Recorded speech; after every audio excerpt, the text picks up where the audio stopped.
Ustedes lo conocen muy cercana y personalmente.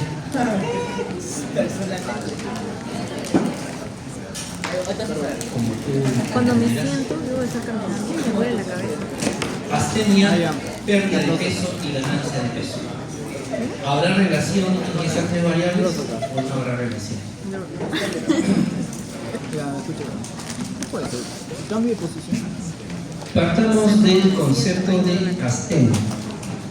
Es netamente un síntoma.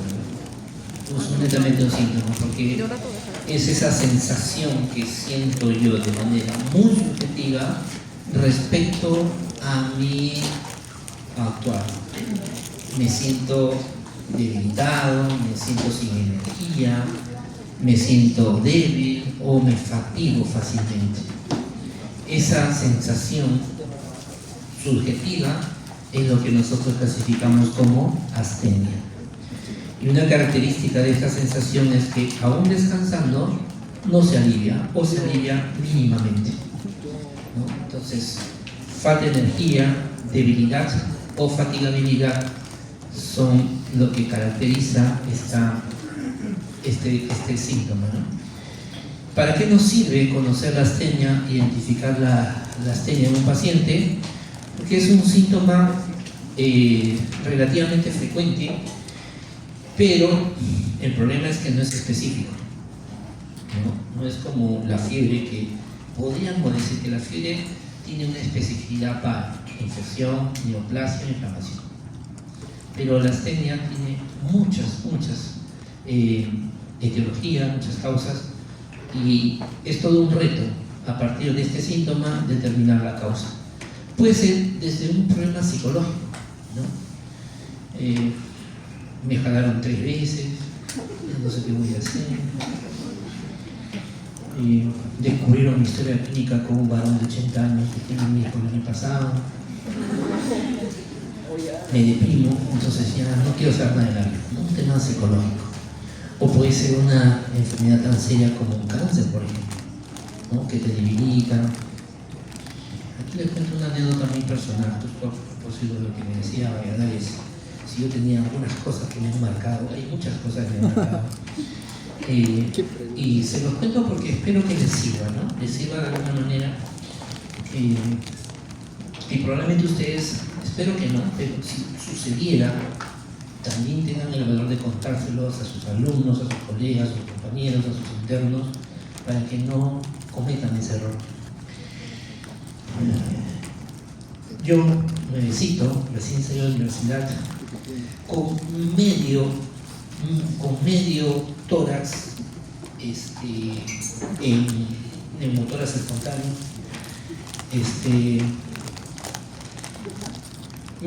evalué a mi tío, un tío abuelo. Sospeché un CA de próstata. Ojo, no le evalué completamente, con respeto al tío,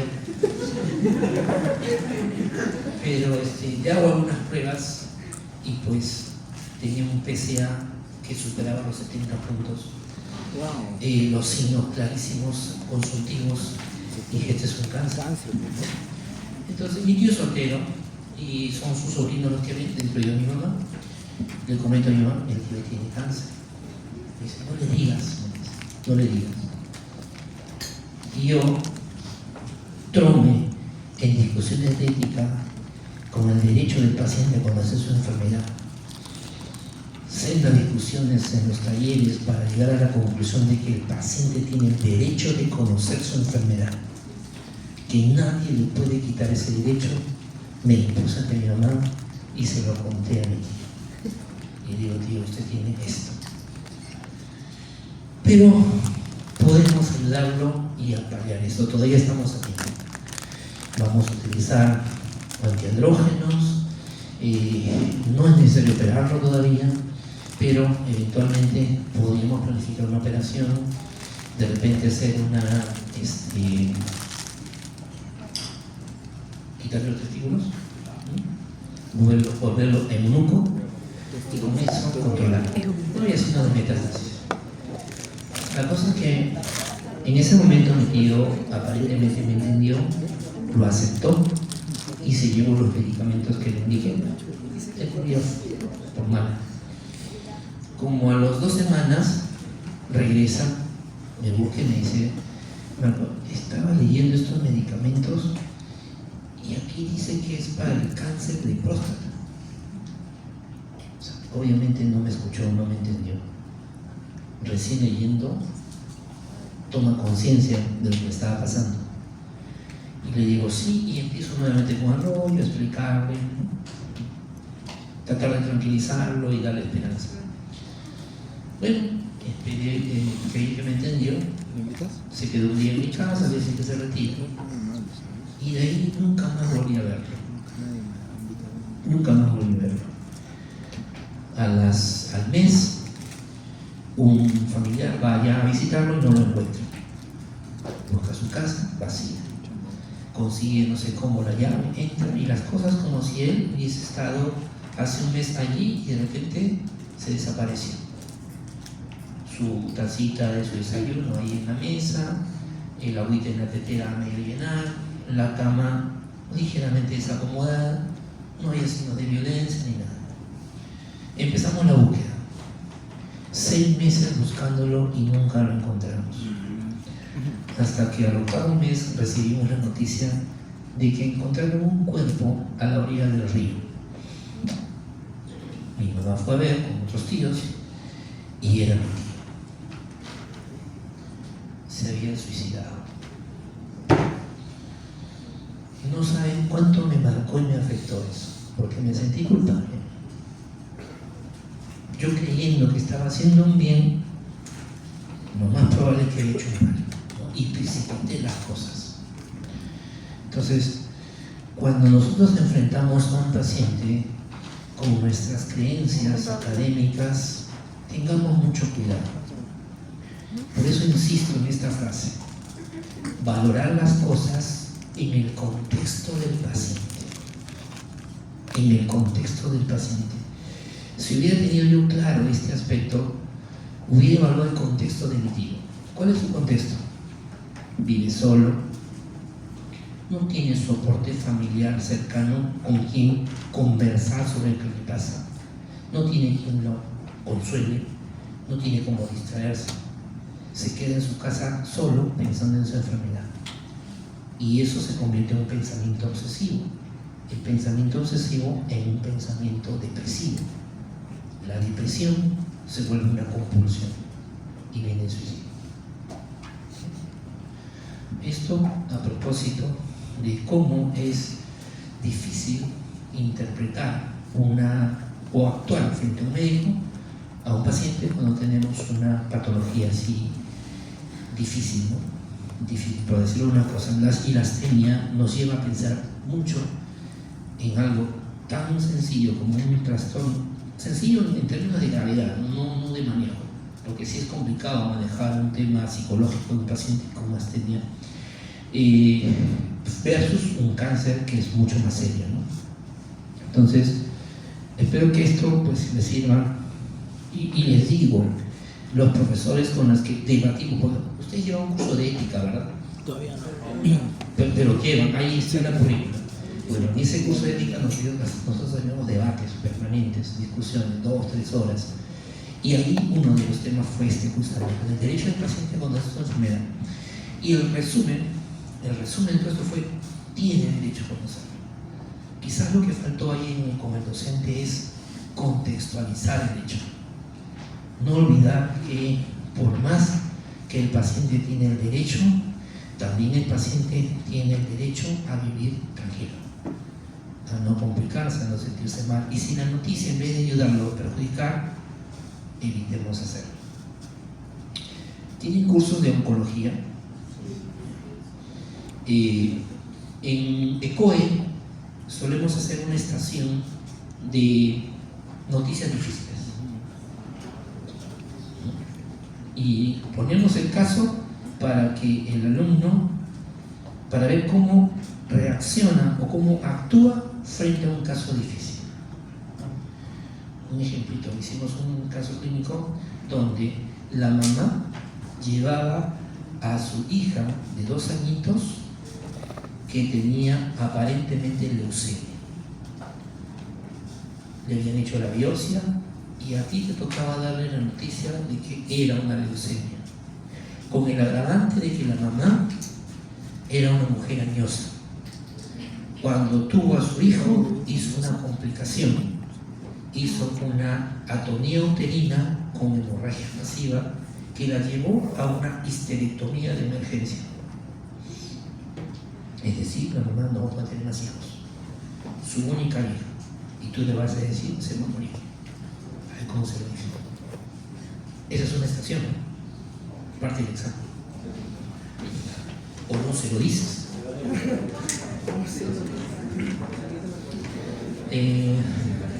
Recuerden siempre, contextualicen el caso en el paciente, en su realidad. Por eso también hacía énfasis en que cuando atendemos a un paciente, en el contexto de este proceso salud-enfermedad, valoremos la biología del paciente, lo social y lo psicológico. En todo acto, en la anamnesis, en el examen físico, en la dación de la enfermedad y en el manejo terapéutico. ¿Cuál es la fisiopatología de la astenia? ¿Con qué está relacionado? Con muchas cosas. Puede ser una alteración metabólica, por ejemplo, una anemia te puede generar cansancio, fatiga, te sientes apagado, somnoliento. Un hipotiroidismo es como que si te cerraran, te bajaran el switch de la luz. No entra corriente, no hay energía. No hay T3, no hay T4, por lo tanto no hay catabolismo. No se disparan los niveles energéticos para que puedas trabajar. Puede ser una infección crónica, sí, por ejemplo, una tuberculosis, la leishmaniasis pueden generar estos síndromes de astenia. Las neoplasias a la cabeza, ¿no? Son las más comunes. Los trastornos psiquiátricos, como decía, y el desacondicionamiento físico, o sea, ese que no hace ejercicio solamente, bueno, nunca hace ejercicio, porque no hace actividad física, se desacondiciona y también lo puede llevar a la astenia. Entonces, si evaluemos estas posibilidades en un paciente que se presenta con este síntoma.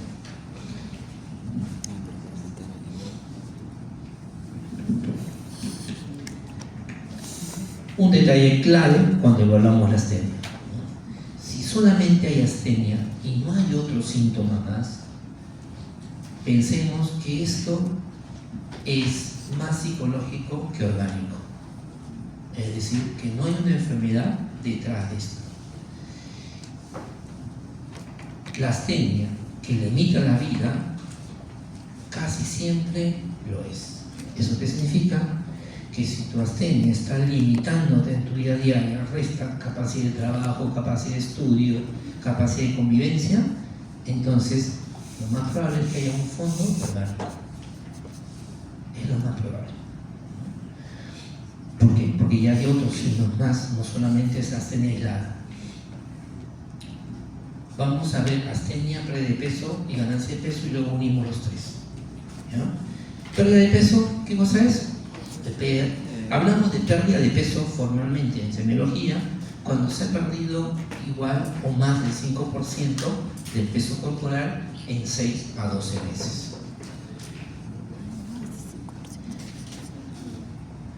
¿Alguna vez le han dicho a ustedes, estás flaco o estás flaca? Todo el tiempo. Todo el tiempo. ¿Y qué impactan ustedes cuando dicen, te veo flaca? Concéntrate. Pero si ya tú conscientemente sabes que estás en tu peso, que estás, y alguien te dice estás flaca, como que te mueve, ¿no? ¿Por qué? Entonces cuando alguien empieza a bajar de peso, debemos tomarlo como un signo de alarma de que algo está sucediendo y no sucediendo mal, ¿no? Como este chico que les hablaba de VIH positivo, ¿no? Él empezó a bajar de peso mucho antes de la consulta, pero nadie le daba importancia. Es más, él decía, no, estoy haciendo dieta y todo esto, y el padre me cubría, o el padrastro me cubría. Pero no se dieron cuenta que ese era el signo de alarma, que eso te está diciendo que algo está pasando dentro de él, que está generando esta alteración, entre otras, ¿no? Y a diferencia de la astenia, la reducción de peso o la baja de peso sí está vinculada a un trastorno orgánico la mayoría de las veces. Esta baja de peso se puede deber en primera instancia a una poca ingesta, ¿no? Estoy comiendo menos de lo que debería, o puede ser que esté comiendo bien pero estoy absorbiendo mal, un síndrome de mala absorción. Tenemos ahí, por ejemplo, el síndrome de colon irritable, el síndrome de intestino irritable, el aumento del gasto energético, como bien, asimilo bien, pero gasto más de lo que debería. ¿Y en qué caso sucede eso? En las neoplasias. En las neoplasias el ejercicio no llega a gastar tanto como para bajarte de peso. Sí, puedes reducir de peso, pero tienes que bajarle la ingesta, ¿no? Pero sí en el caso de los neoplasias. ¿Por qué la neoplasia aumenta el gasto energético? La mitosis descontrolada, acelerada, consume una gran cantidad de energía. Y algunos estados catabólicos, ¿no? De destrucción masiva, como son los procesos inflamatorios. Esta pérdida de peso la podemos orientar en una... Cuando hablamos de enfermedad orgánica decimos que hay un órgano, sistema o aparato que está comprometido, que está afectado. En la anamnesis dirigida vamos a cuantificar primero lo que nos dice el paciente y cómo nos aseguramos que el paciente ha bajado de peso.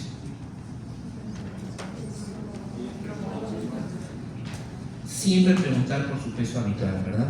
Y luego pesar. A ver.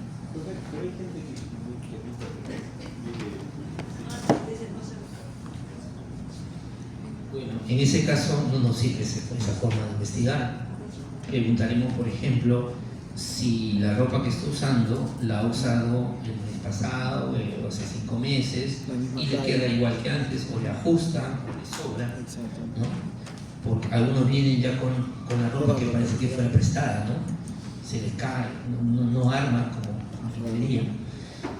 Son formas indirectas de conocer si es que está o no perdiendo peso, pero lo ideal sería pesarlo, ¿no? Un peso aproximado.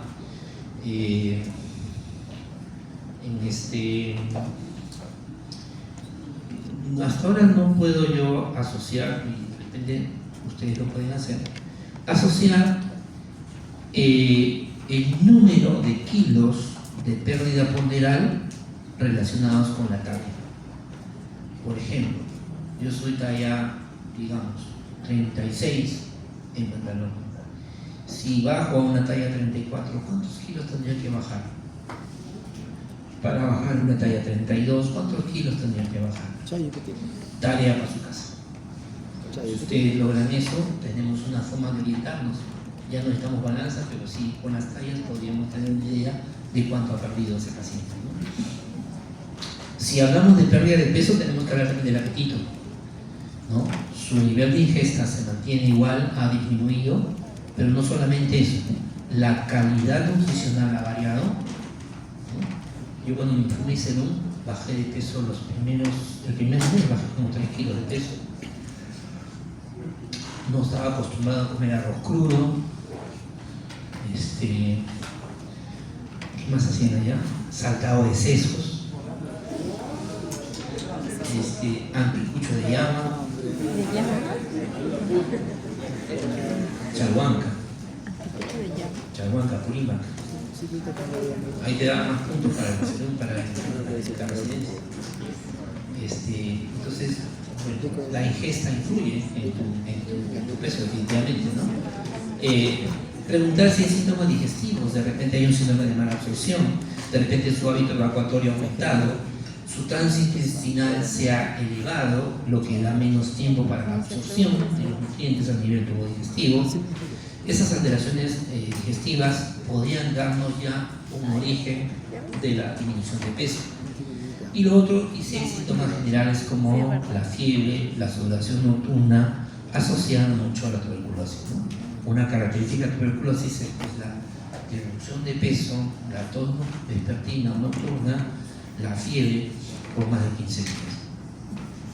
En la exploración física no olvidar índice de masa corporal.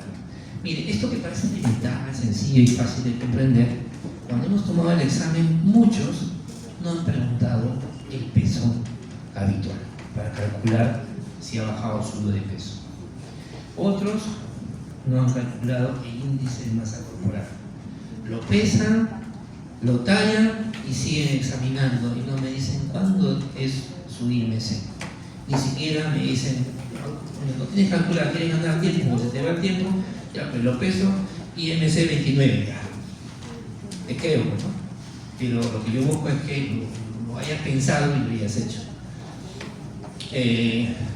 Evaluamos la masa muscular, que nos va a dar el dato de si esa pérdida de peso es una pérdida de peso por pérdida proteica, por destrucción de músculo o por pérdida de tejido graso, ¿no? Pérdida de grasa. Evaluar también la grasa cutánea, los pliegues cutáneos, para ver si es que la pérdida es pareja, tanto proteica como grasa o una más que otra.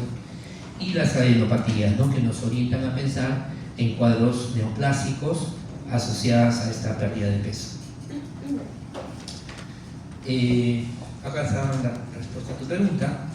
Cuando hablamos de una pérdida de peso orgánica, siempre las orgánicas están vinculadas a una enfermedad estructural, pero existe la pérdida de peso funcional. La pérdida de peso funcional es aquella que se da sin que exista una evidencia de que existe un daño orgánico. O sea, no existe una alteración digestiva, no existe un problema oncológico que lo explique, no existe una pérdida de nutrientes por una mala absorción, etc. Acá al fondo tenemos una tablita donde comparamos, ¿no? Generalmente la orgánica es no intencional, ¿no? Si te da cáncer, tú no bajas de peso a propósito para combatir el cáncer. En cambio, la funcional puede ser intencional. La velocidad con la que pierdes el peso en el caso de la orgánica es progresiva, gradual, poco a poco, que no lo nota usualmente el que está a tu alrededor, pero lo nota el que te ve al mes o a los 2 meses. Nota esa bajada de peso. La presencia de astenia, ¿no? Es bastante marcada en la orgánica porque hay un deterioro del órgano o aparato que está complicado y genera esa debilidad. En la funcional puede estar, y si lo está, puede ser en una intensidad leve. La fiebre también es frecuente en la orgánica y no siempre está presente en la funcional. El examen físico suele ser patológico en la orgánica. Vamos a encontrar evidencia de daño orgánico, mientras que en la funcional no. Y finalmente, las pruebas de laboratorio o de imágenes que pedamos, vamos a encontrarlas alteradas, vinculadas con el daño que hemos diagnosticado en el caso de la orgánica, mientras que en la funcional suelen estar normales. ¿Y cuáles son los trastornos más ligados a una pérdida de peso funcional?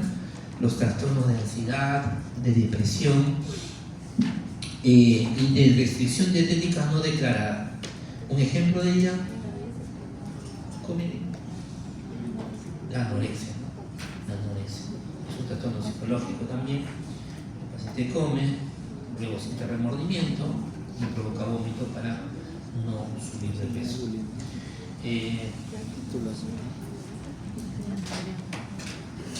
Un tip: pérdida de peso con apetito conservado es hipercatabolismo hasta demostrar lo contrario. Ejemplo típico de esto: hipertiroidismo. El hipertiroidismo, come, igual bajar de peso, porque el metabolismo está súper acelerado. Y algunos jóvenes también, pero algunos se me acercan: doctor, yo no subo de peso, como un montón. Porque estás joven, ¿no? Tu metabolismo está súper acelerado. Cuando llegues a mi edad, no comas y vas a ir engordando igual. De hecho, la culpa de la cirugía. Así cuando se casan, ¿no? Los hijos lo deforman, ¿no?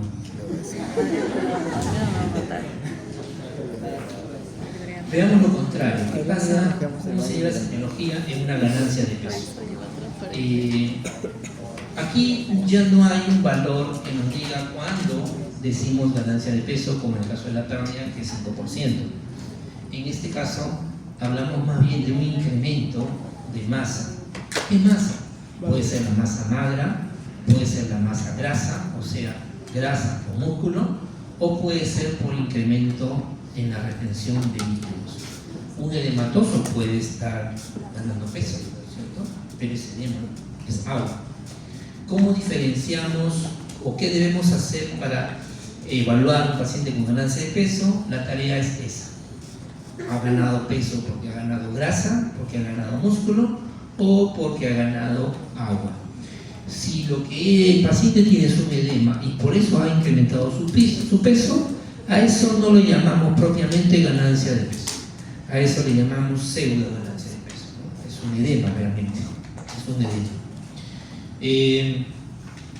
Las causas relacionadas con estas características clínicas, encontramos balances energéticos positivos, es decir, ingresan más calorías de las que salen. Y esto explica por qué muchos pacientes, sobre todo mayores, no adultos mayores, pero sí mayores, dicen: doctor, yo casi no como, pero sigo gorda. ¿No? Yo casi no como, pero sigo gorda. Y yo les pregunto, si usted ganara el sueldo mínimo, ¿cree que podría ahorrar 1 millón de soles en su vida? ¿Ustedes qué creen? No, o sea, a ver. Por eso es que engordan sin comer. Imagínate, sueldo mínimo. Si yo hago todo lo posible para gastar 60% del sueldo mínimo, vivo con eso, puedo guardar 40 o no. Y si esos 40 los guardo durante 20 años, voy a llegar a 1 millón. Echen de pluma con el interés compuesto. A lo que voy es que aún consumiendo poquitas calorías, si gastas menos de eso que consumes, estás ahorrando. Y ese ahorro se traduce en incremento de peso. Si no me equivoco, esto lo digo hace tiempo, no lo he revisado recientemente, pero si no me equivoco, el Guyton, cuando habla sobre el balance energético, él dice que si consumiésemos, creo que es 1 o 10 calorías de más por día, al año ganaríamos 100 gramos. Solamente comiendo 10 calorías diarias. ¿Y 10 calorías diarias qué es? Media cucharadita de azúcar. ¿No? Más o menos. Lo que pasa es que no somos conscientes o no tenemos presente el impacto de nuestra dieta en nuestro peso, porque estamos viendo las cosas en términos de volúmenes. ¿Qué tiene más calorías? ¿Un pan o una cucharita de azúcar?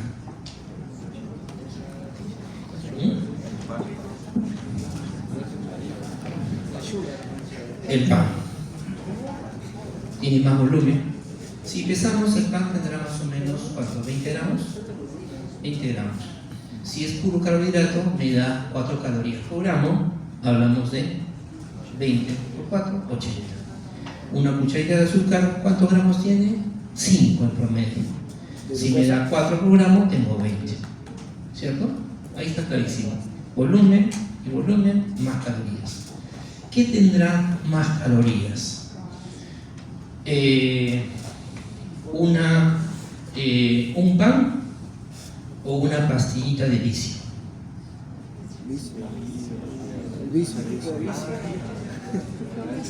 El chocolate, ¿no? El chocolate. Si es un chocolate sublime, si no me equivoco, llega a 160 calorías. Entonces yo le pregunto a los pacientes: ¿y usted come pan? No, doctor, he dejado el pan. Y de vez en cuando soy un chocolatito. Ah, sí, a veces me como un chocolatito que vale 4 panes. ¿Ya lo mató? No, pero yo corro. Si tú caminas o trotas en plano aproximadamente durante 40 minutos, quemas aproximadamente 80 calorías. trotara, el éxito está en correr realmente. Mientras más lento sea tu andar, menos calorías quemas. Si tú trotas, obviamente durante 40 minutos quemas 80 calorías. Te cansaste, terminaste con sed y se presenta un oasis frente a ti. Y tú dices prudentemente, no, solamente una piramita, chiquitita, de 300 mililitros. Un solo, helada un solo 20. Y te la tomas. ¿Cuántas calorías tiene esa botellita? Por lo menos 160 calorías. O sea, corriste online por la web, ¿no? Ganaste 80 calorías con esa gaseosita. Y no somos conscientes de eso, pero sí, seguimos diciendo, yo casi no como porque sigo subiendo de peso. La comida chatarra tiene mayor valor calórico y por lo tanto, con menor volumen, mantiene nuestra ingesta calórica alta.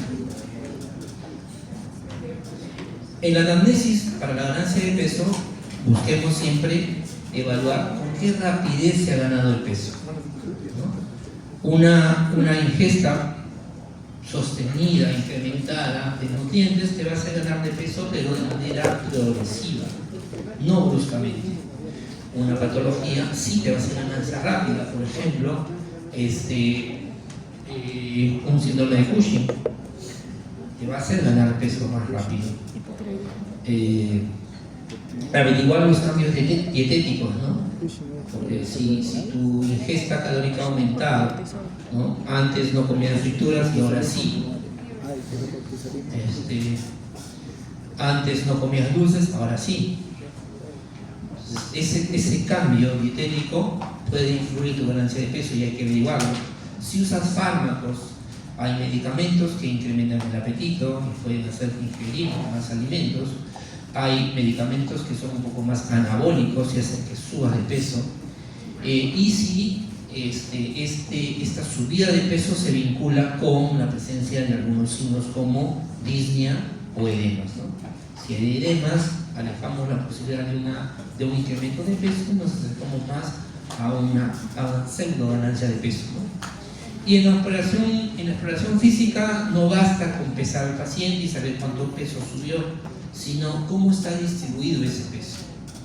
En la obesidad hablamos de una obesidad tipo manzana y una obesidad tipo naranja, ¿verdad? ¿Han revisado eso? No. ¿Cómo es? En el otro grupo de semiología. ¿Cómo es la obesidad tipo manzana? Es una obesidad central, arriba ligeramente voluminosa y abajo un poco más. Esto es netamente femenino.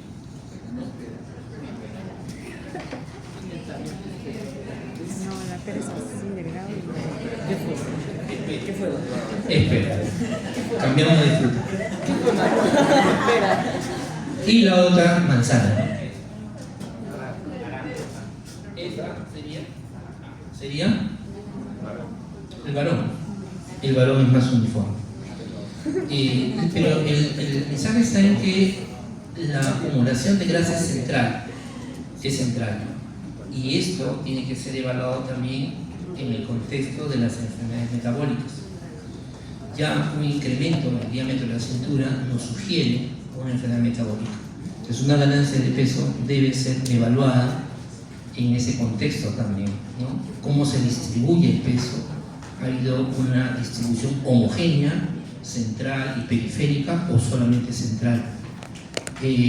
Si hay presencia de edemas para sacarlo del rubro de ganancia y dejarlo en pseudo ganancia, y la presencia de estrías o fases características. Las estrías me dicen que ha habido un incremento de volumen, sobre todo en personas que no están habituadas a hacer actividad física. Las fibras elásticas de la piel no son muy abundantes, entonces cuando empieza a ganar de peso se van rompiendo y formando las estrías.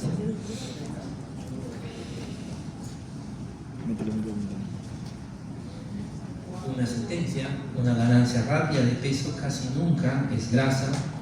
Hay que pensar en agua, en retención hídrica, ¿no?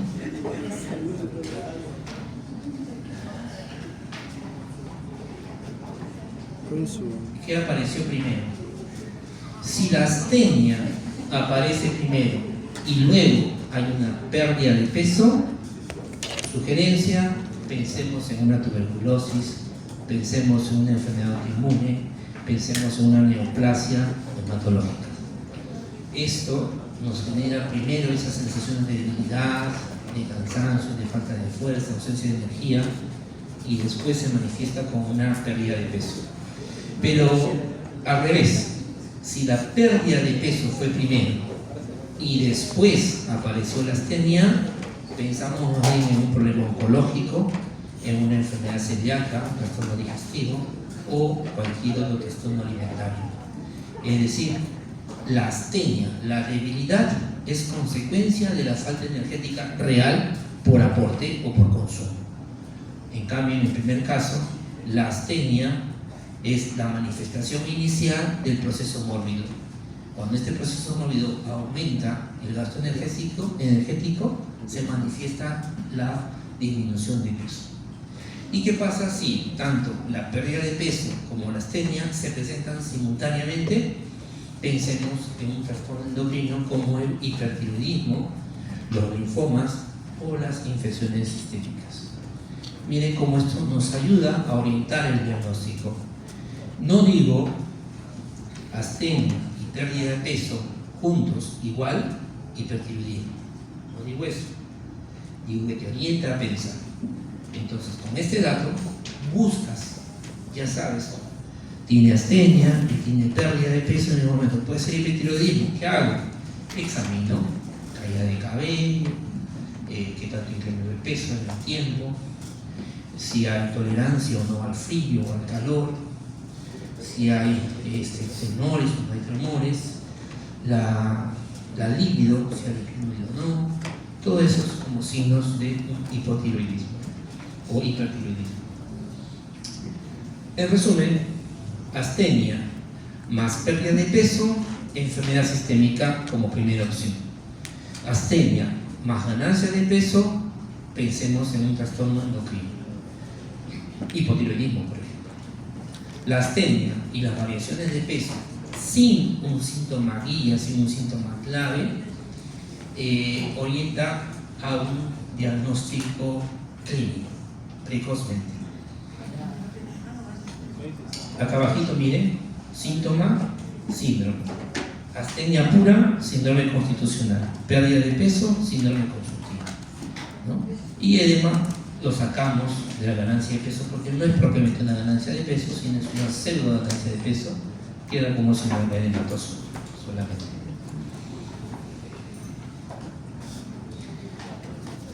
A ver, varón 58 años, viene por astenia más pérdida de peso. Tuberculosis. TB. Más fiebre. Pregunta, ¿qué fue primero? Astenia.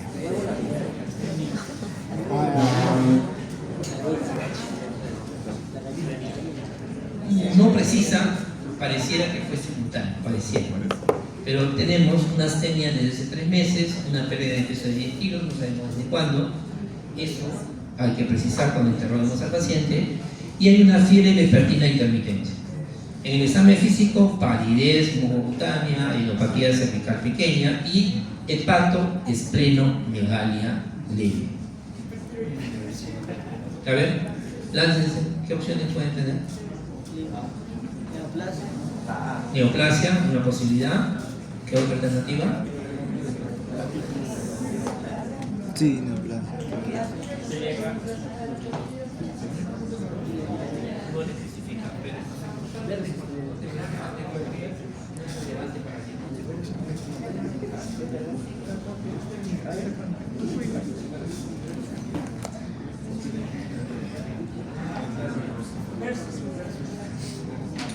Es un síndrome consultivo febril, hay fiebre y es consultivo por la baja de precio y la astenia, pero hasta ahí podríamos sospechar de una neoplasia, pero también de una infección crónica, una tipo T. Cualquiera de las cosas podría ser, ¿no? Neoplasia o infección crónica. Mujer, 62 años, En este caso, astenia, ganancia de peso, más edema, ya no fiebre, sino edema. Una consulta.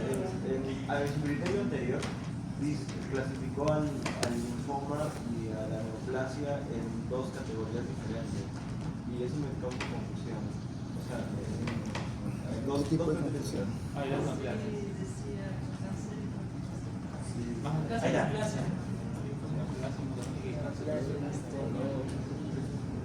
Es que la neoplasia.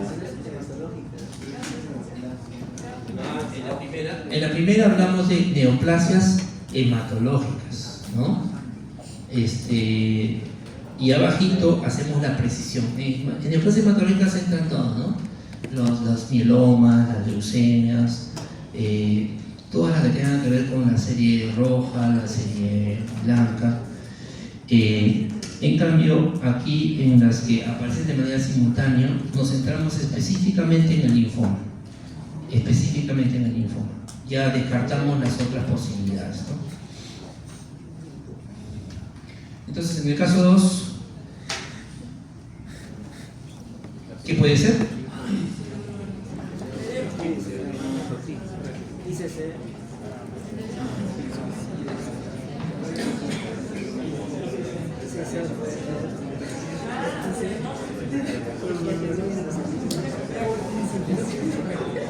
Como una pseudo ganancia ponderal por el edema, ¿no? Y por el tema del corazón, la irritación yugular y los irritantes basales, una retención de hidrosalina por insuficiencia cardíaca. ¿Bien? Lean el capítulo 19 y con eso estamos listos para iniciar.